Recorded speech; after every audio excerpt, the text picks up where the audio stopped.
Salut à toutes et à tous, j'espère que vous vous portez à merveille. Je tiens à commencer sur une note forte, celle de la richesse qui fait battre le cœur de notre nation, la diversité. Ce n'est pas un simple mot à la mode. Non, c'est une force, un levier vital contre ce mal chronique qu'est le sous-développement. Quand les cultures se croisent, quand les opinions s'entrechoquent et que les pensées foisonnent, ce n'est pas le chaos qu'on crée, c'est l'espoir d'un vrai renouveau. Et c'est bien cette mosaïque humaine, sociale, ethnique, idéologique qui pourrait, si on la valorisait enfin, sortir l'Algérie de l'impasse dans laquelle elle s'enlise. Parce que oui, notre diversité n'est pas un obstacle. C'est le moteur oublié de notre progrès. Je vais être franc avec vous, démarrer cette vidéo, c'est pas simple. Parce qu'ici, on ne fait pas du divertissement, on fait face à la vérité. Et parfois, quand on met le nez dans certaines affaires d'État, vous savez, celles qui sentent fort la magouille en col blanc, on se rend compte que le pouvoir algérien a un incroyable talent, faire passer une bombe pour un pétard mouillé, un scandale XXL. Ils le réduisent à un fait divers poussiéreux. Et pour mieux anesthésier l'opinion, ils pointent du doigt les maillons les plus faibles, le petit fonctionnaire du coin, le commerçant de troisième zone, ou encore l'homme d'affaires dont personne n'a jamais entendu parler. En clair, les vrais cerveaux disparus du casting. On nous sert les seconds rôles pour détourner le regard du vrai crime, la saignée organisée de l'argent public. Laissez-moi vous éclairer et sans trop de pincettes.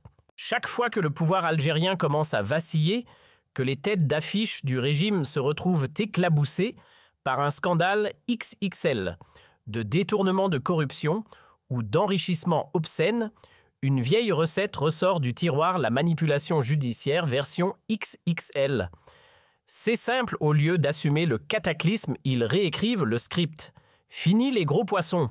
On vous sert une version édulcorée sauce, petit voleur du dimanche, où les seuls accusés sont des seconds couteaux dont même les voisins ignorent le nom. L'objectif : éteindre l'incendie médiatique en transformant un séisme d'État en vulgaire micro-affaire locale.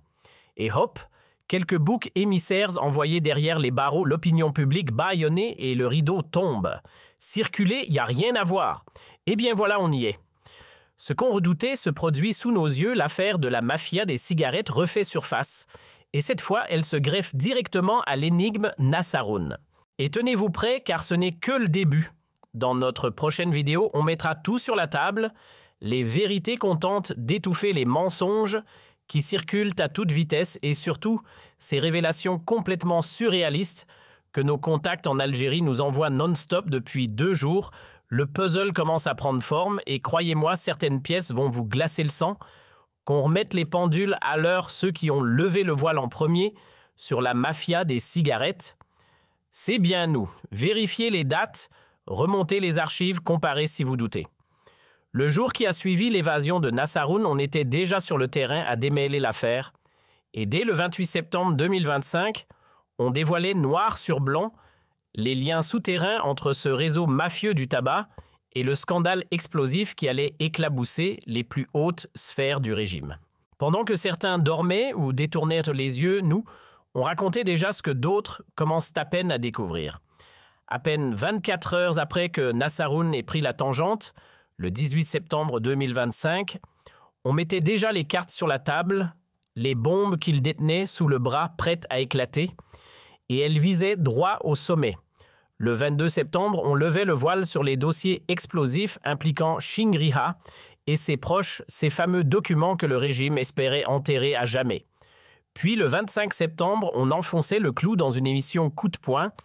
Nassar menaçait de tout balancer, non fait date, et dans sa ligne de mire, rien de moins que TB et le haut commandement militaire. Vous pensiez que tout ça était une simple coïncidence? Spoiler, tout était parfaitement connecté. C'est ce dossier-là, le plus explosif de tous, qui a poussé Nassaroun à fuir à toutes jambes.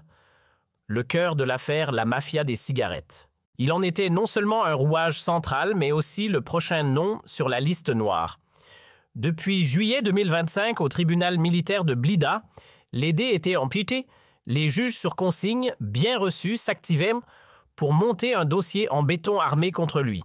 Les chefs d'accusation, un combo bien connu: enrichissement illégal, abus de pouvoir, corruption et participation à un juteux trafic de clopes étrangères estampillées, fabriquées en Algérie mais sorties tout droit d'une usine algéro-émirati. Jusqu'en septembre, Nassar pensait que tout ça n'était qu'un jeu de pression. Il croyait pouvoir négocier, temporiser, gagner du temps. Mais en coulisses, la machine judiciaire, elle se préparait déjà à refermer le piège. Le plan au départ était clair comme de l'eau de roche, ou du moins c'est ce qu'espéraient ses auteurs. L'idée, ouvrir un joli dossier judiciaire bien emballé autour d'un trafic de cigarettes made in Algeria, estampillée américaine, mais sortie d'usine algéro-émirati. Et là, place au tour de magie, toute la faute devait tomber sur un seul homme, Nassaroun. Comme si ce dernier, accompagné d'un mini-comité de cadres de l'usine et de quelques grossistes bien discrets, avait tenu à bout de bras pendant 3 longues années une opération mafieuse XXL. Le butin des montagnes de cash généré par la revente clandestine de cigarettes américaines fabriquées chez nous, mais fumées ailleurs à l'abri du fisc. Bref, on voulait lui coller sur le dos toute une économie parallèle comme s'il en était l'unique architecte. À la base, le script était verrouillé. Un plan sans bavure pensé uniquement pour descendre Nassar en pleine lumière.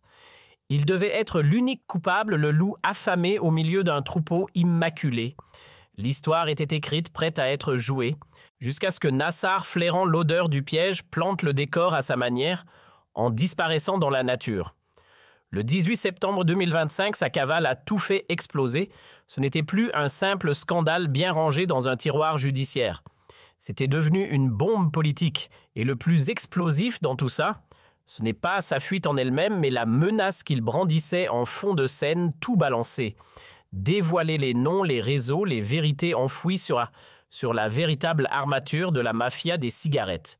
Un secret que le pouvoir ne voulait surtout pas voir remonter à la surface. On va remettre les choses à leur place. Nassar, dans ce réseau tentaculaire, c'est à peine un pion. Même pas la pièce maîtresse, juste un rouage parmi des dizaines. Derrière ce cartel du tabac, des noms beaucoup plus lourds, des hauts gradés des figures de l'État, des proches de la présidence, des officiers bien placés et même des membres de la famille Tebboune. L'affaire est un vrai labyrinthe. On a voulu isoler une pièce Nassar pour mieux dissimuler tout le puzzle. Mais voilà, quand ce pion s'est échappé du plateau, il a renversé toute la partie. Plus de contrôle, plus de narration maîtrisée, le scénario initial a explosé. Résultat, le pouvoir entre en mode panique. Faut-il le récupérer vivant, le faire taire, acheter son silence ou carrément l'éliminer? Peu importait la méthode, il fallait vite refermer la brèche. Tiens. Et soudain, comme par magie, la mafia des cigarettes refait surface. Mais pas n'importe quand, pile à la 2e semaine d'octobre. Avant ça, silence radio, comme si tout le monde avait perdu la mémoire. Et quand elle réapparaît, cette affaire, eh bien, disons que l'odeur est étrange. Quelque chose cloche. L'histoire ressurgit, mais elle semble avoir été soigneusement parfumée avant d'être servie au public. Pourquoi ce timing? Pourquoi cette mise en scène? On en parlera en détail dans la prochaine vidéo. Et croyez-moi, ça coïncide très étrangement avec une pluie de fuite contrôlée qui nous chuchote tous la même chose.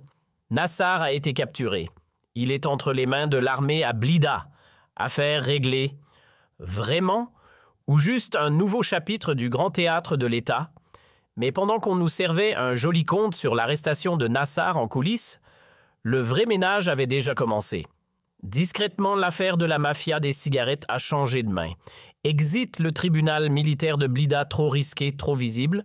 Hop, direction Koléa. Pourquoi la simple? C'est là que se trouve la grosse usine de Staim, la fabrique des Marlboro et LM made in Algeria. Et ce n'est pas tout. L'enquête n'était plus aux mains de la DCSA, la sécurité militaire pourtant historiquement en charge des dossiers sensibles. Non, on a confié tout le bazar à la DGSN, la police nationale. Plus précisément à son service anti-criminalité organisée basé à Châteauneuf. Traduction: changement de décor, changement d'acteur, changement de stratégie. Le but: détourner l'attention, brouiller les pistes et surtout éloigner l'affaire du terrain militaire. Et comme si le tour de passe-passe n'était pas encore assez complet, le dossier n'a pas traîné à Koléa.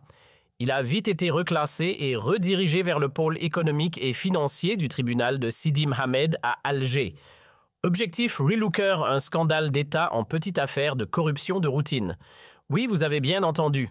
Juste un dossier classique de détournement comme on en sort par dizaines chaque année. Alors, qui sont les coupables idéaux dans ce nouveau récit édulcoré?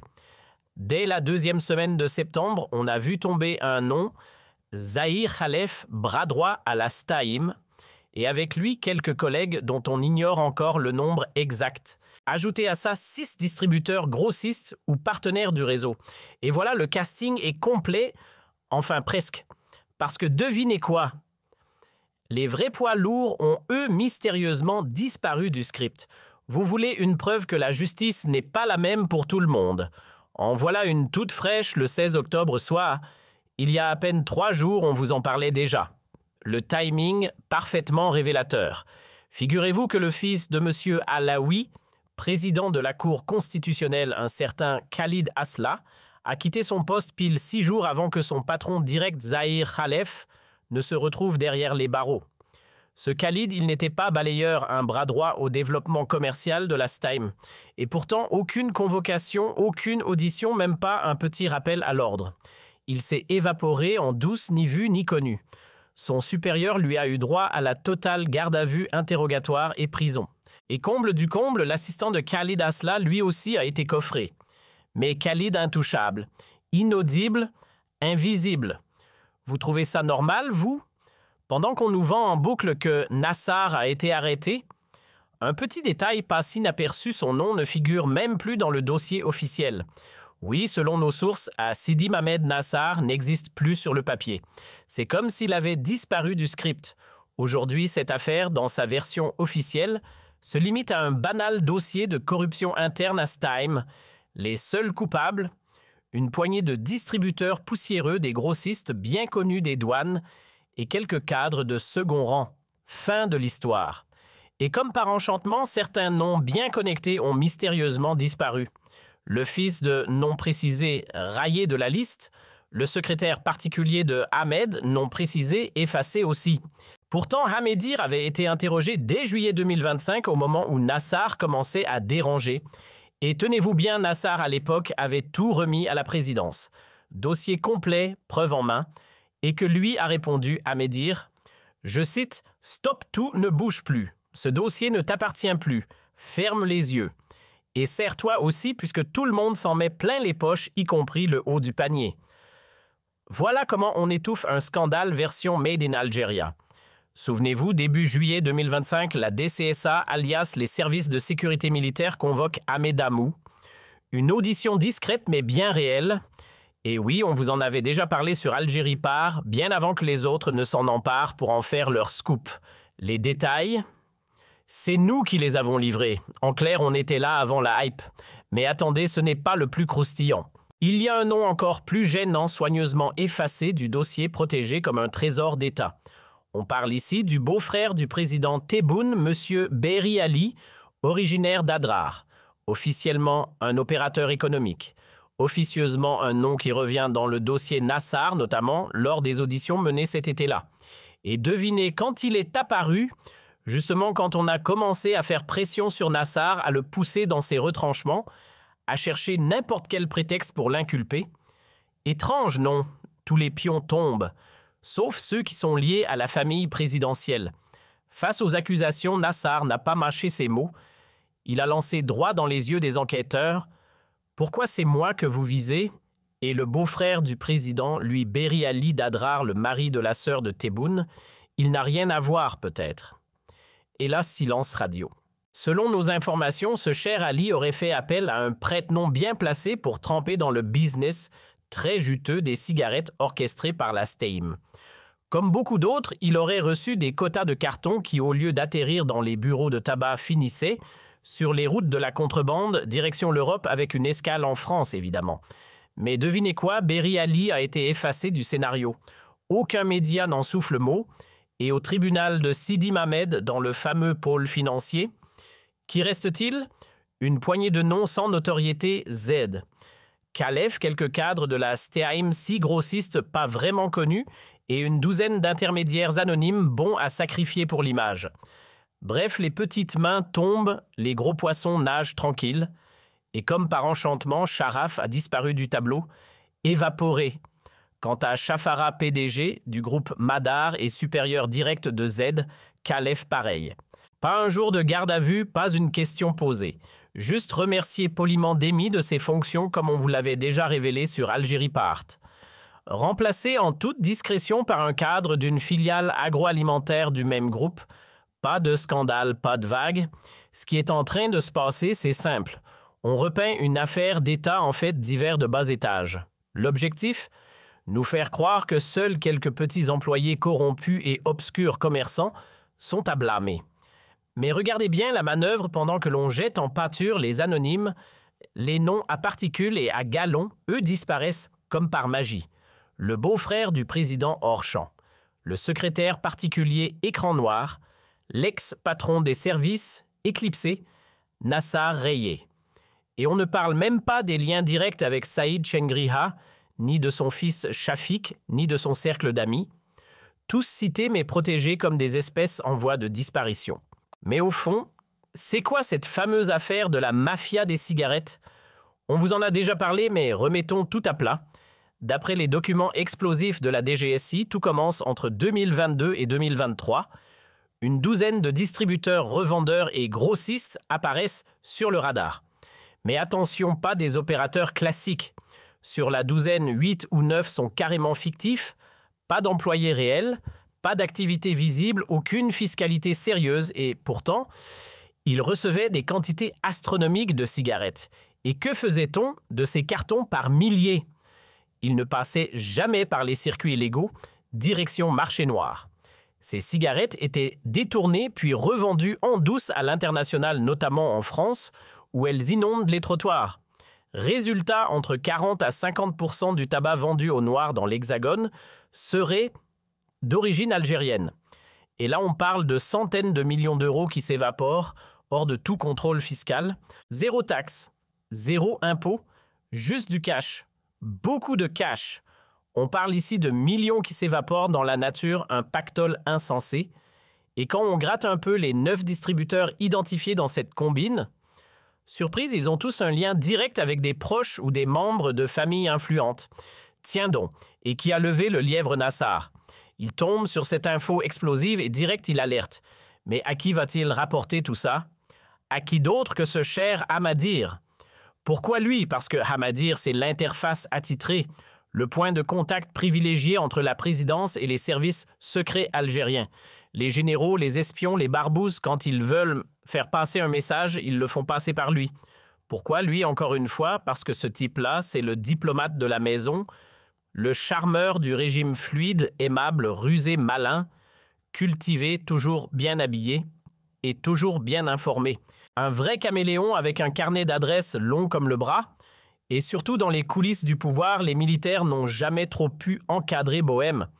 Donc quand le président les force à s'asseoir autour d'une table, la plupart du temps, c'est Hamadir qui joue l'intermédiaire officieux.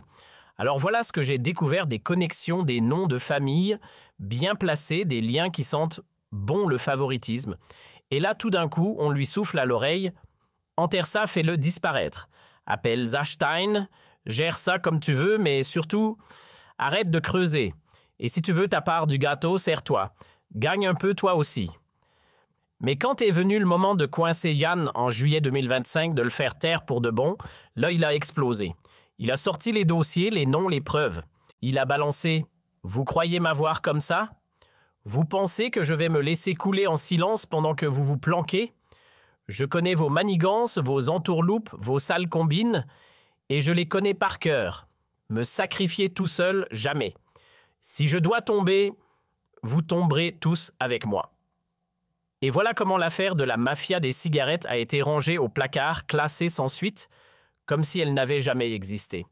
Voilà le vrai tour de magie, la supercherie en plein jour. Alors à tous nos compatriotes, je vous le dis, cash, ouvrez les yeux, triez vos sources, ne gobez pas tout ce qui va sortir. Parce que vous allez le voir dans les prochains jours, la presse Made in Alger va se réveiller pour nous balancer des gros titres, scandale à l'ANB, des cadres de Last Time arrêtés, des dirigeants d'Algériens Émirats sous les verrous. Et bien sûr, on vous servira le classique des pourris, des corrompus, des deals louches avec des petits commerçants. Sauf que Ce ne sont que des figurants, des pions. Je ne suis pas en train de les blanchir. Je ne vous dis pas que Imagine est un saint ou qu'il porte des ailes d'ange. Je dis juste que ces mecs-là sont les marionnettes. Les vrais tireurs de ficelles, eux, restent dans l'ombre. Ceux qui tirent les ficelles de ce juteux trafic de cigarettes ne sont pas des petits joueurs. Non, les vrais cerveaux, les stratèges de cette mafia évoluent à des altitudes qu'on ne fréquente qu'avec escorte ministérielle et badge dorés. Encore une fois, comme par enchantement, les proches du sommet sont intouchables. Le secrétaire personnel de Tebboune écarté, le gendre de la famille présidentielle disparu du dossier comme s'il n'avait jamais existé. Est-ce qu'on appelle ça la justice? Est-ce que c'est ça, un État où la loi s'applique à tous sans exception? Parce qu'en principe, dans un vrai État de droit, tout le monde devrait pouvoir être convoqué, interrogé, écouté, avec respect, certes, et sans présumer de la culpabilité. Mais en Algérie, ce modèle-là, cette belle idée d'une justice impartiale et courageuse, eh bien, elle reste encore un rêve lointain, très lointain.